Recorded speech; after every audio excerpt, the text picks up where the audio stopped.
Hey there, everybody. Parks Ousley here with Inven Global, and I'm joined by Coach Mithy. It's your first time at Worlds as a coach. You're with Fnatic. You guys just lost your second game. You're 1-1 now. We've gotten to see Group C play a couple times. Before we get into that, I wanted to ask you, what is it like coming in as a coach to Worlds this time for the first time? It's exciting. A lot of responsibility in a different way. Yeah, I think I'm doing what I can. I think I'm putting a lot of effort. So yeah, it feels good. I think well today was not a good day. Yesterday it was, but we have a lot to learn from a lot of the games that have been played, and I think we should have a good time adapting towards the second half of the. I mean, also we're playing Genji in 2 days, right? But even then, we still have some time to adapt, and I think our score is looking all right for us to, make it out of group, especially if we beat Genji tomorrow, since they beat the other two teams. So I mean, not tomorrow, but the day after. Sorry. Yeah, yeah. So yeah, Yeah, for all sure. good. And we'll get into yesterday's game in a second. Before that, did you have to did you change the way that you were thinking about Worlds and approaching Worlds since you were coming in as a coach? You've always come in as a player before, and then also, did the quarantine change anything for you and Fnatic? No, I think my approach to Worlds is the same. I have more time to prepare like drafts and strategies and so on, and kind of like structure things for the guys. So in that way, it's a little bit of a different responsibility, but I was doing that as a player anyway. So I'm just trying to help through my own experience. Um, in terms of the quarantine, it was actually quite useful for our team because we kind of went over the social gap of having to look at each other in the eyes while we're speaking or having arguments or having one guy zone off and like you don't get to feel those things. So it felt like the group was actually more connected, and yeah, I don't know. I think we did a pretty good job so far in terms of our how our boot camp went and like some of the talks we had there and what we wanted to do moving into the tournament. So yeah. Huh. That's a really interesting point and kind of like, maybe an unintended side consequence or something, side effect of quarantine that I wouldn't have expected otherwise. Um, so, you are of course 1-1 now. You played against TSM yesterday. I wanted to ask about that specifically because you were on TSM. Did it feel kind of weird seeing those guys on the other side of the stage going up and like giving a little fist bump to Parth? Yeah, of course, it was an extra push for me to try harder and like I just had a lot of motivation going into the game, and I think had a pretty good read on them and what we had to do and what we should do, and it turned out to be easier than expected in terms of draft. So I think they gave us a lot of comfort, so it was nice.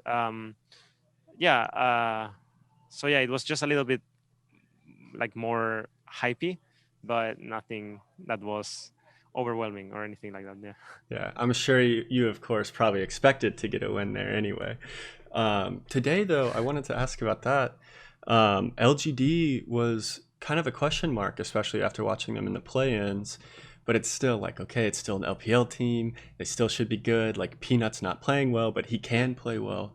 What was your preparation like for them? Obviously, they ended up taking the win today. And what is your thought about their strength overall? I think they're a solid team. They have a good idea of what they want to do and how they want to play the game, and solid priors in that regard. And I feel like for us today, I like I tried to attack some of their players, but at the same time, um, I feel like we didn't end up with a good comp overall, and I think they just managed to steamroll through us. Like I don't think we had like a strength that would carry us through the game unless the enemy team heavily misplayed. So it was also much more of a plug and play game for them to play than it was for us. So I just think, honestly, I don't think. I just think yeah, the draft didn't really help coming Mm, into this game. yeah. How much? I mean, I know draft has been like it's been a hot topic. I don't think TSM's drafts have necessarily. I mean, you mentioned it earlier. They kind of hurt themselves today as well. Do you think how much weight do you give draft when you're looking at a game and when you're looking at the results? I mean, there's a lot of variance because it's not just about like looking at what's written on paper, and being like, well, this beats that, end of story. You have to consider that a lot of the guys here are playing at a world class level, and it's very hard to expect them to play every champion at a world class level. Everyone has strengths and weaknesses, and things they're good at, things they're not so good at. So it's about managing all that, and TSM has weaknesses, just so we do, and LGD and every other team in our group, and Genji is the same. So it's about managing everything together, and just the sum of it beating the sum of the other team. And in this case, I think the sum of LGD just won, and yesterday I think it was a more of a close game, I would say, but I think it's a bit hard for teams to play against like our comp, because they don't really have much experience playing against that, and we had a lot more experience playing against their champions since they're meta champions. So Hmm. I think that also helped for us. Hmm. So you mentioned you guys obviously have time to adapt and you're going to adapt. What do you think is the biggest thing for Fnatic in ensuring that you do end up getting out of groups into the knockout stage? I think the biggest thing is for the guys to come together and have like a just have the same view of how they want to approach the games, what they want their priors to be, and how they want to how and when they want to pick certain champions and why they want to do it, and just have everyone on the same page and understand each other's flaws as well as strengths, and just work around that. So Mhm. I think that's the main goal for us. It's always been the goal, right? And it's definitely a hard goal to reach, but we do have to work towards that. And I think we have a very good opportunity since we've won against TSM, and we still have a very good shot against Genji. So we'll see. Yeah, for sure. And that, of course, leads me into the next question. The LCK is so far undefeated, which normally we would look at the LPL and say that they've won the last two worlds. It should be them. But Damwon took down JDG. So, what is your thought on regional strength? And after watching the G2 and Suning game, where do you feel like Europe slots into that? I think the LCK has always been, actually, I'm pretty sure even the last few years has always been the most successful region in group stage. That's probably because of how structured they are as organizations, and how they approach just like preparation and practice, and what strategies they come into the games with.